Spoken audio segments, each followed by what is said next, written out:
హరిచక్రమా హరిచక్రమా హరిచక్రమా. శ్రీమాన్ వెంకటనాథార్యః కవితార్కికకేసరీ వేదాంతాచార్యవర్యో మే సన్నిధత్తాం సదా హృది. సహస్రాదిత్యసంకాశం సహస్రవదనం పరం సహస్రదోస్సహస్రారం ప్రపద్యేహం సుదర్శనం.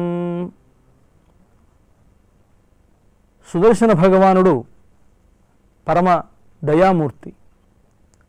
ఎలాగైతే భగవంతుడు దయామయుడో అదే విధముగా కరుణాసాగరుడు సుదర్శన భగవానుడు. సుదర్శన భగవానుడి యొక్క దయ ఎప్పుడు ఫలిస్తుంది అనంటే తన్ను ఆశ్రయించినటువంటి వారికి కావలసినటువంటి ఫలములన్నీ ఇచ్చినప్పుడు కదా ఫలించేది. దయ అనేటువంటి గుణానికి నిర్వచనాన్ని చెప్తూ పరదుఃఖ దుఃఖిత్వం దయా అని పెద్దలు అంటారు. ఎదుటివాడు దుఃఖపడుతుంటే తాను దుఃఖపడడం, అంటే ఎదుటివాడి దుఃఖాన్ని చూసి సహించలేకపోవడం ఏదైతే ఉందో అలాంటి దానిని దయ అని అంటారు. అలాంటి ఎదుటివాడు దుఃఖిస్తుంటే తాను దుఃఖించడంతో సరిపోదు కదా, ఎదుటివాడికి దుఃఖం కలగకుండా ఏ విధంగా అయితే ఉండాలో ఆ విధమైనటువంటి చర్య కూడా తీసుకోవాలి. దయ ఉన్నందుకు ప్రయోజనం అది. దయ అనంటే కేవలం బయటివాడు ఎదుటివాడు బాధపడుతుంటే ఆ బాధ చూసి తాను బాధపడినందువల్ల ప్రయోజనం లేదు. తాను బాధపడుతూ అతను మరల దుఃఖించకుండా ఉండే విధముగా ఏ విధమైనటువంటి కృషి చేయాలో దానికి తగినటువంటి కృషిని తాను చేసినట్లయితే అప్పుడు ఎదుటివాడి దుఃఖం తీరి తనకు దయ ఉన్నది అని అనుకున్నందుకు ప్రయోజనం ఏర్పడుతుంది. కనుక ఇక్కడ భగవానుడైనటువంటి శ్రీమన్నారాయణునకు ఆయుధ రూపంలో ఉన్నటువంటి సుదర్శనునికి భగవంతునికి ఎంత దయ ఉన్నదో అంత దయ ఉన్నది అని 6వ శ్లోకంలో చెప్పి 7వ శ్లోకంలో ఈ సుదర్శనమూర్తి సకల ఫలప్రదుడు, తనను ఆశ్రయించి తనను ఉపాసించేటువంటి వారికి ఏ ఏ ఫలములైతే కావాలో ఆయా ఫలములన్నింటినీ కూడా శీఘ్రముగా సత్వరములో అనుగ్రహిస్తాడు అనేటువంటి విషయాన్ని ఈ 7వ శ్లోకంలో శ్రీమద్ వేదాంత దేశకులు తెలియజేస్తూ ఉన్నారు. మహిత సంపత్సదక్షర విహిత సంపక్షరక్షర షడర చక్ర ప్రతిష్ఠిత సకల తత్వ ప్రతిష్ఠిత వివిధ సంకల్పకల్పక విబుధ సంకల్పకల్పక జయ జయ శ్రీ సుదర్శన జయ జయ శ్రీ సుదర్శన.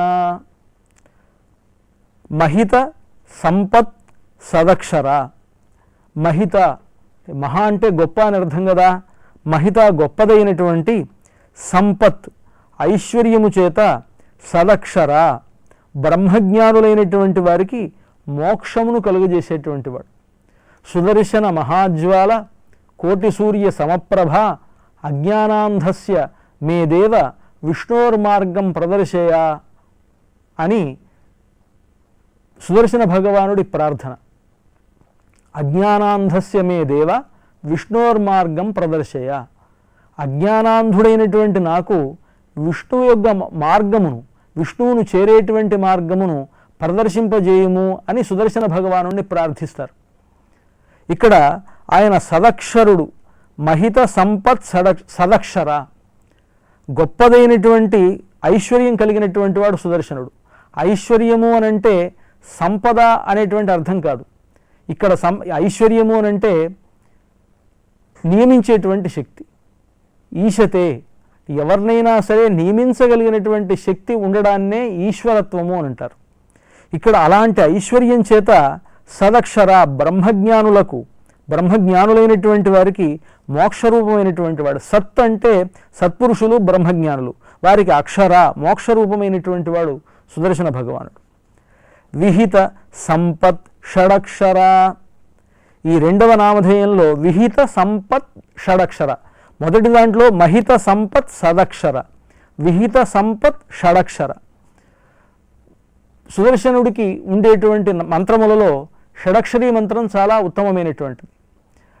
6 అక్షరములు కలిగినటువంటి మంత్రమునకు అధిపతి సుదర్శనుడు. కనుక షడక్షర మంత్రం ఏదైతే ఉన్నదో ఆ షడక్షర మంత్రమును అనుసంధించినటువంటి వారికి సకల ఐశ్వర్యములను ప్రసాదించేటువంటి వాడు కనుక విహిత సంపత్ షడక్షర, విహిత అనుగ్రహింపబడినటువంటి సంపత్ ఐశ్వర్యమును కల షడక్షర 6 అక్షరములను కలిగినటువంటి మంత్రము కలవాడా అని అంటున్నారు. 6 అక్షరములు కలిగినటువంటి మంత్రము ఎవరిది అని అంటే సుదర్శన భగవానుడిది.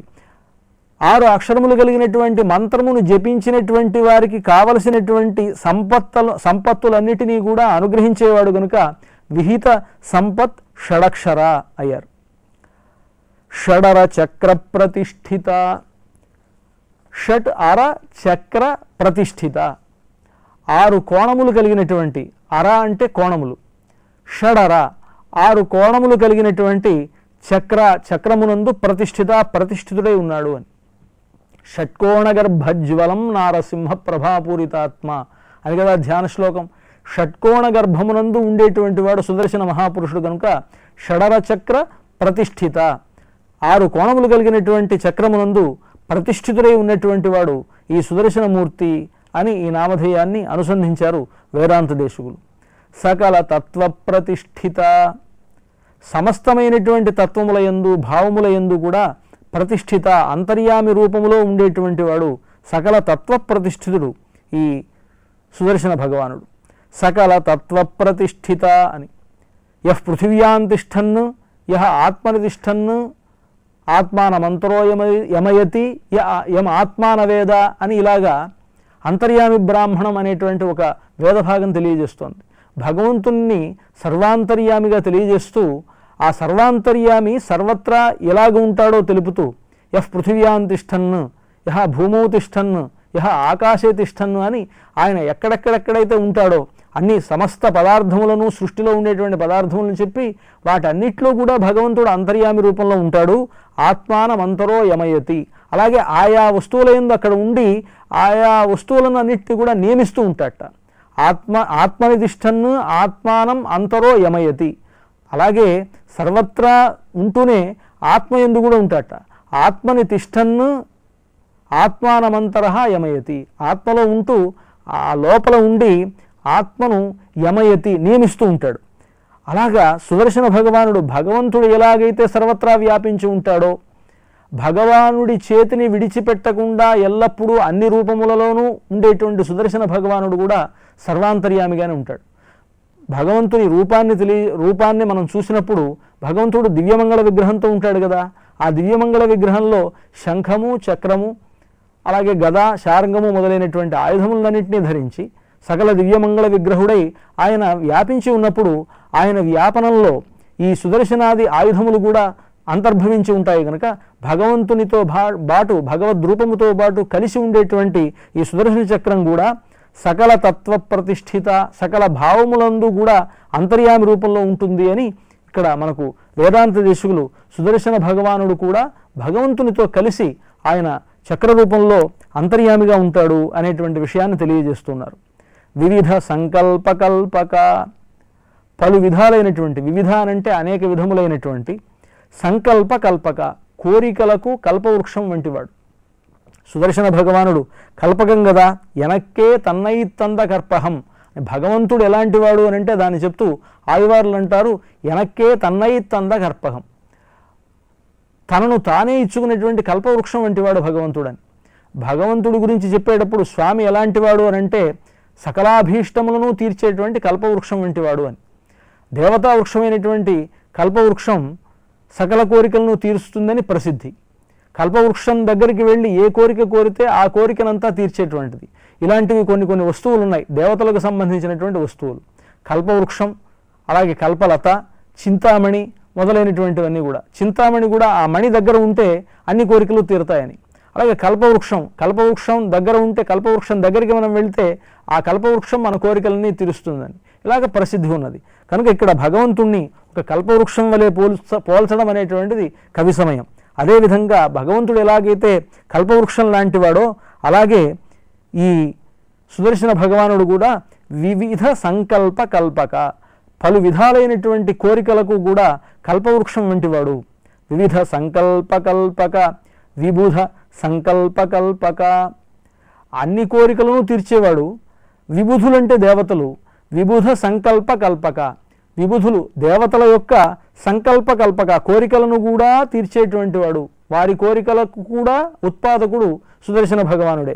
కనుక విబుధ సంకల్ప కల్పక, అలా ఉండేటువంటి సుదర్శన జయ జయ, నీకు సర్వోత్కర్ష కలుగుగాక, నీకు నమస్కారము అనేటువంటి విషయాన్ని దీంట్లో మనకు వేదాంత దేశకులు 7వ శ్లోకంలో సకల కోరికలను తీర్చేటువంటి వాడుగా, ఒక కల్పవృక్షం వంటి వాడుగా సుదర్శన భగవానుణ్ణి అభివర్ణించారు. ఇక 8వ శ్లోకంలో, ఇక ఈ శ్లోకంతో ఈ సుదర్శనాష్టకం పూర్తి అవుతుంది. ఇది చిట్ట చివరి శ్లోకం. ఈ శ్లోకం తర్వాత మరొక శ్లోకం ఉన్నది. అది ఈ స్తోత్రమును 8 శ్లోకములు కలిగినటువంటి ఈ స్తోత్రమును అనుసంధిస్తే కలిగేటువంటి ఫలితాంశం చెప్పబడుతుంది 9వ శ్లోకంలో. కనుక ఇక్కడ 8వ శ్లోకంలో వారు ఈ సుదర్శన భగవానుడు ఎలాంటి వాడో తెలియజేస్తూ తస్య సర్వాత్మకత్వమాహ అని అంటారు వ్యాఖ్యాత. వేదాంత దేశకులు సుదర్శన భగవానుడు సర్వాత్మకుడు అనేటువంటి విషయాన్ని ఈ 8వ శ్లోకంలో తెలియజేస్తున్నారు అని మనకు వేదాంత దేశకులు మనకు తెలియజేస్తున్నారు. భువన నేత్రత్రయీమయ సవన తేజస్త్రయీమయ నిరవధి స్వాదు చిన్మయ నిఖిల శక్తే జగన్మయ అమిత విశ్వక్రియామయ శమిత విశ్వగ్భయామయ జయ జయశ్రీ సుదర్శన జయ జయశ్రీ సుదర్శన. భువననేత్ర త్రయీమయ, ఈ సుదర్శనుడు సర్వాత్మకుడు అని ఎప్పుడైతే చెప్పామో సర్వాత్మకత్వానికి తగినటువంటి గుణములన్నీ కూడా ఈ సుదర్శనుడు యందు ఉండాలి. కనుకనే ఈ మొట్టమొదటి నామధేయంలో సుదర్శన భగవానుణ్ణి భువన నేత్ర అని అభివర్ణిస్తున్నారు. భువనములు అంటే సమస్తమైనటువంటి లోకములు, ఈ సకల లోకములకు నేత్రము వంటివాడు ఈయన. కనుక తచ్చక్షుర్దేవ దివీవచక్షురాతతం అని, తచ్చక్షుర్దేవహితం పురస్తాత్ శుక్రముచ్చరతు, సూర్యుడికి చక్షువు అని, జగచ్చక్షువు అని పేరున్నది. అమరకోశంలో ఆయన సర్వసాక్షి జగచ్చక్షు అంశుమాలి త్రయీతను అని అమరకోశగారుడు సూర్యుడి పేర్లలో జగచ్చక్షు, జగత్తు మొత్తానికి కూడా నేత్రం వంటివాడు సూర్యభగవానుడు, సూర్యుడు అని అంటారు.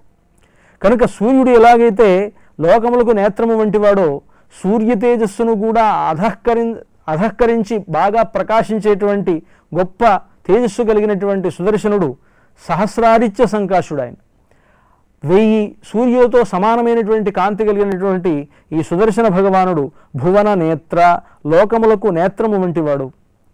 భగవంతుడి గురించి ఆళ్వార్లు అభివర్ణిస్తూ కన్నావా నెన్నుం మన్నోర్ విన్నోర్కు, మన్నోర్ విన్నోర్కు, మన్నోర్ అంటే ఈ లీలా విభూతిలో ఉండేటువంటి వారికి, విన్నోర్ అంటే నిత్య విభూతిలో ఉండేటువంటి నిత్యముక్తులకు, అక్కడ ఉండేటువంటి నిత్యముక్తులకు ఇక్కడ ఉండేటువంటి మానవులకు అందరికీ కూడా కన్నావాన్ యంద్రం, నేత్రము వంటివాడు అని అభివర్ణిస్తారు ఆళ్వార్లు. సాక్షాత్తు భగవానుణ్ణి అలా వర్ణించినప్పుడు భగవంతుడి చేతిలో ఉండేటువంటి ఆయుధ రూపమైనటువంటి సుదర్శన భగవానుణ్ణి వేదాంత దేశకులు భువన నేత్ర, లోకములకు నేత్రము వంటివాడా అని దీంట్లో కీర్తించారు. త్రయీమయ, వేదస్వరూపుడా అని. త్రయీ అని అంటే వేదం, ఇది వేదాస్త్రయస్త్రయీ అని ఋగ్ యజుస్సామ వేద సంఘాత రూపమైనటువంటి వేదమునకు త్రయీ అని పేరు. త్రయీమయ కనుక వేదస్వరూపుడా, వేదమయుడా అని త్రయీమయ అని అభివర్ణించారు 2వ పేరులో. సవన తేజస్త్రయీమయ, యాగములోని 3 విధాలైనటువంటి అగ్నుల రూపం వంటి వాడు ఈ సుదర్శన భగవానుడు. సుదర్శనుడు అంటే కాంతి అని మనం చెప్పుకున్నాం, తేజోరూపుడు అని చెప్పుకున్నాం కదా. ఆ తేజస్సు ఎలాంటిది అంటే సవన తేజస్త్రయీమయ. సవన తేజములు అంటే సవనము అంటే యజ్ఞమును అర్థం. యజ్ఞములు చేసినప్పుడు యజ్ఞములలో 3 రకాలైనటువంటి అగ్నులు ఉండడం అనేటువంటిది మనకు తెలుసు. గార్హపత్యమని, దక్షిణాగ్ని అని, ఇలాగా 3 రకాలైనటువంటి యజ్ఞకుండాలు ఉంటాయి. హోమం చేసేటువంటి వారు ఈ 3 రకాలైనటువంటి అగ్నులను పెట్టుకుంటారు. ఆ 3 రకాలైనటువంటి అగ్ని రూపములు, అగ్నిహోత్రముల రూపములు ఈయనే అయి ఉంటాడు అని సవన తేజస్త్రయీమయ, యాగములోని 3 విధాలైనటువంటి అగ్నుల రూపం ఈ సుదర్శన భగవానుడే అని తెలియజేస్తున్నారు. నిరవధి స్వాదు చిన్మయ, అవధి లేనటువంటి స్వాదు చిన్మయ, భోగ్యమైనటువంటి చిన్మయ, జ్ఞానాత్మకమైనటువంటి స్వరూపము గలవాడు సుదర్శనుడు. అంటే మనకు సత్యం జ్ఞానం అనంతం బ్రహ్మ అని పరమాత్మ స్వరూపాన్ని సత్య జ్ఞాన ఆనంద స్వరూపముగా మనకు ఉపనిషత్తులు అభివర్ణిస్తున్నాయి. పరమాత్మ చేతిలో ఉండేటువంటి ఈ సుదర్శన భగవానుడు కూడా సత్యజ్ఞానానంద స్వరూపుడు అనేటువంటి విషయాన్ని ఈ పేరులో నిరవధి స్వాదు చిన్మయ, నిరవధి అని అంటే అవధి లేని అని అనంత రూపుడు అనమాట, అంతులేని అనమాట.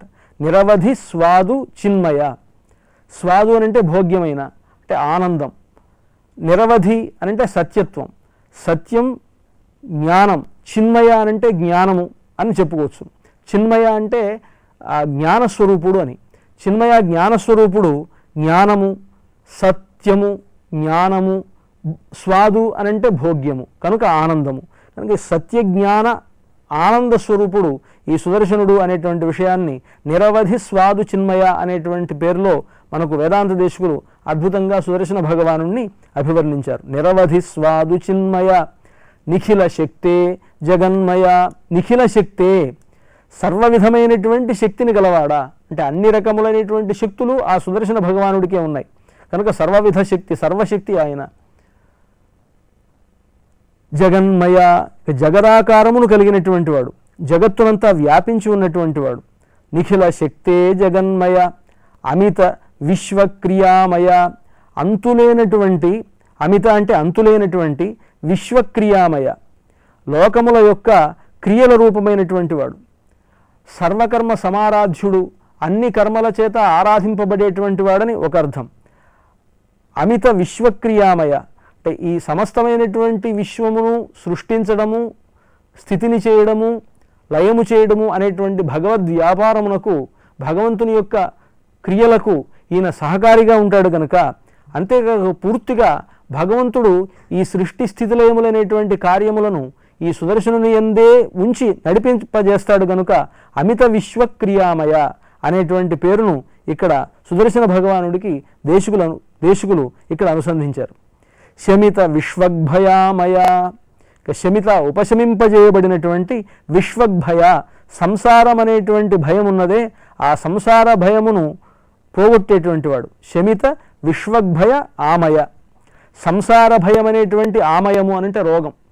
సంసార భయం మానసిక రోగం, అలాగే బాహ్యమైనటువంటి శారీరక రోగం, దీనికి ఆమయము అని పేరు.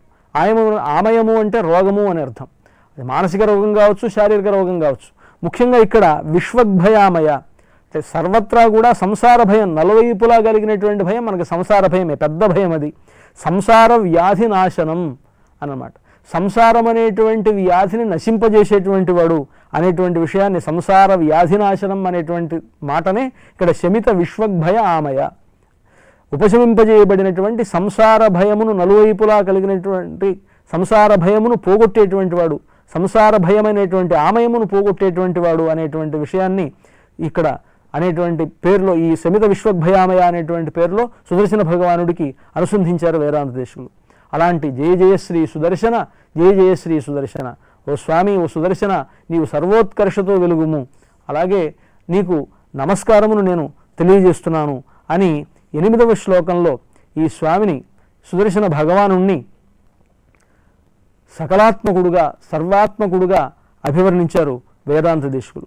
ఇక 9వ శ్లోకంలో ఈ స్తోత్రమును మొత్తాన్ని కూడా పఠించినటువంటి వారికి కలిగేటువంటి ప్రయోజనం ఏదైతే ఉందో ఆ ప్రయోజనాన్ని ఈ శ్లోకంలో తెలియజేస్తున్నారు. ద్విచతుష్కమిదం ప్రభూతసారం పఠతాం వెంకటనాయక ప్రణీతం విషమేపి మనోరథ ప్రధావన్ నవిహన్యేత రథాంగధుర్యగుప్త. వేదాంత దేశకులు అనుగ్రహించినటువంటి ఈ సుదర్శనాష్టకం గొప్ప ప్రభావం కలిగినటువంటిది. ఇది మొత్తం కూడా సుదర్శన భగవానుడికి ఉన్నటువంటి గుణగణములను కీర్తించేటువంటి రూపంగానే ఉన్నది. సుదర్శన భగవానుడికి ఆయన చేసేటువంటి పనులను బట్టి ఆయనకు ఏర్పడినటువంటి ఏ ఏ పేర్లైతే ఉన్నాయో ఆ పేర్లనన్నింటినీ కూడా మంత్ర రూపంలో పొదగబడినటువంటి స్తోత్రం ఈ సుదర్శనాష్టకం. అటువంటి ఈ సుదర్శనాష్టకాన్ని వెంకటనాయక ప్రణీతం వేదాంత దేశికులతో అనుగ్రహింపబడినటువంటి స్తోత్రం ఈ స్తోత్రం. వెంకటనాథులు వేదాంత దేశికులు ఈ స్తోత్రాన్ని మనబోటి వారంతా అనుసంధించి తరించడం కోసమని చేశారు. అంతేకాక తిరుపుట్కువి అనేటువంటి దివ్యదేశంలో ఉన్నటువంటి భక్తులకు కలిగినటువంటి జ్వరబాధను తొలగించడానికి ఈ స్తోత్రాన్ని చేసినట్లుగా వారి చరిత్రలో చెప్పబడింది. కనుక వెంకటనాయక ప్రణీతం, మహాత్ములైనటువంటి సర్వతంత్ర స్వతంత్రులైనటువంటి కవితార్కిక సింహులైనటువంటి వేదాంత దేశులతో అనుగ్రహింపబడినటువంటిది ఈ స్తోత్రం. ప్రభూతసారం, గొప్ప శక్తి కలిగినటువంటిది. వారే చెప్తున్నారు ఇక్కడ ఫలశ్రుతిలో, ప్రభూతసారం, గొప్ప శక్తి కలిగినటువంటిది ఈ స్తోత్రం అని. ప్రభూతసారం ద్విచతుష్కం ఇదం. ద్విచతుష్కం అంటే చతుష్కం అంటే 4, ద్విచతుష్కం అని అంటే 8 అనమాట. అంటే 2 4లు అనమాట. 2 4ల సుదర్శనాష్టకం ఏదైతే ఉన్నదో అది ఈ సుదర్శన అష్టకమును 8 శ్లోకములు కలిగినటువంటి ఈ సుదర్శన అష్టకాన్ని ఇదం ద్విచతుష్కమిదం ప్రభూతసారం, ఈ 8 శ్లోకములతో కలిగినటువంటి ఈ సుదర్శన అష్టకము గొప్ప శక్తిని కలిగినటువంటిది. పఠతాం ఇది దీన్ని పఠించేటువంటి వారికి అంటే పారాయణము చేసేటువంటి వారి యొక్క మనోరథ, మనస్సు అనేటువంటి రథం ఉన్నదే అది విషమేపి, అసమమైనటువంటి మార్గంలో వెళుతున్నా మనస్సుని రథముగా పోల్చడం ఉన్నది. మనోరథం అంటే కోరిక అని అర్థం. ముఖ్యంగా ఈ మనోరథం, ఈ కోరికలు అనేటువంటివి విషమేపి, విషమముగా ఉన్నప్పటికీ అంటే ఒక్కొక్కప్పుడు మనం కోరేటువంటి కోరికలు గొంతెమ్మ కోరికలుగా కూడా ఉంటాయి. అంటే సాధ్యమైనంత వరకు అందరూ కోరికలను కూడా లేకుండా ఉండేట్లుగా చేసుకోవడం మంచిది. ఉండేటువంటి కోరికలు చాలా తీరే విధంగా ఉంటే ఇంకా మంచిది. కానీ చాలామందికి అలా ఉండదు. మనోరథాలు, కోరికలు చాలా ఎక్కువగా ఉంటాయి. అలా అవి విషమేపి, అసమమైనటువంటి స్థితిలో ఉన్నప్పటికీ ఆ మనోరథం అనేటువంటి దాన్ని ప్రధావన్నపి, పరుగుడుతూ ఉండేటువంటిది అయినప్పటికీ, ఆసక్తమైనది అయిన ఉన్నప్పటికీ కూడా అలాంటి కోరికలను రథాంగధుర్య గుప్త, రథాంగధుర్యుడు అంటే సుదర్శనము చేత సుదర్శనాన్ని దాల్చేటువంటి రథాంగము అంటే సుదర్శనము, రథాంగధుర్యుడు అంటే సుదర్శనాన్ని ధరించేటువంటి వాడు శ్రీరంగనాథుడు లేదా శ్రీమన్నారాయణుడు, శ్రీ వెంకటేశ్వరుడు. ఆ శ్రీమన్నారాయణుడు సుదర్శనాన్ని ధరించి ఉంటాడు కనుక రథాంగధుర్య గుప్త. ఆ రంగనాథుడి చేత రక్షింపబడినదై విహన్యేత, ఆ కోరిక భంగము పొందదు. అంటే మనోరథం అనేటువంటిది ఎంత కఠినమైనప్పటికీ, ఆ మనోరథమైనటువంటిది ఎలాంటి విషమమైనప్పటికీ సుదర్శనుడు అనేటువంటి వాడు ఆ భగవంతుడి చేతిలో ఉండి ఆ భగవంతుని ద్వారా మన కోరికలను నెరవేరుస్తాడు, శీఘ్రంగా నెరవేరుస్తాడు అనేటువంటి విషయాన్ని ఈ శ్లోకంలో ద్విచతుష్కమిదం ప్రభూతసారం పఠతాం వెంకటనాయక ప్రణీతం అని, ఇది చదివేటువంటి వారికి సమస్తమైనటువంటి కోరికలు ఈడేరుతాయి. సుదర్శన భగవానుడు వారికి కలిగినటువంటి ఆ కోరికలను ఎంత అయినప్పటికీ కూడా ఆ కష్టమైనటువంటి కోరికలను కూడా భగవద్ అనుగ్రహంతో, తనకు ఉన్నటువంటి భగవద్ అనుగ్రహంతో, తనకు ఉండేటువంటి శక్తితో తొలగిస్తాడు, కలుగజేస్తాడు, అతని కోరికలను తీరుస్తాడు, నెరవేరుస్తాడు అనేటువంటి విషయాన్ని ఈ స్తోత్రం చివర ఫలశ్రుతిగా మనకు వేదాంత దేశికులు అనుగ్రహించారు. ముఖ్యంగా వేదాంత దేశికులు అనుగ్రహించినటువంటి ప్రతి స్తోత్రం మంత్రాత్మకమైనటువంటిది. ఈ సుదర్శన అష్టకము కూడా మంత్రాత్మకమైనటువంటిది, సుదర్శన మంత్ర సంపుటితమైనటువంటిది, సుదర్శన రూప ధ్యాన రూపమైనటువంటిది అయినటువంటి ఈ స్తోత్రాన్ని ఎవరైతే పఠిస్తారో పఠించినటువంటి వారి కోరికలన్నింటినీ కూడా సుదర్శన భగవానుడు ఈడేరుస్తాడు అనేటువంటి విషయాన్ని ఈ స్తోత్రంలో చివర చెప్తూ వేదాంత దేశికులు ఈ స్తోత్రాన్ని ముగించారు. మంగళం చక్రరాజాయ మహనీయ గుణాబ్ధయే పద్మనాభకరాంభోజ పరిష్కారాయ మంగళం.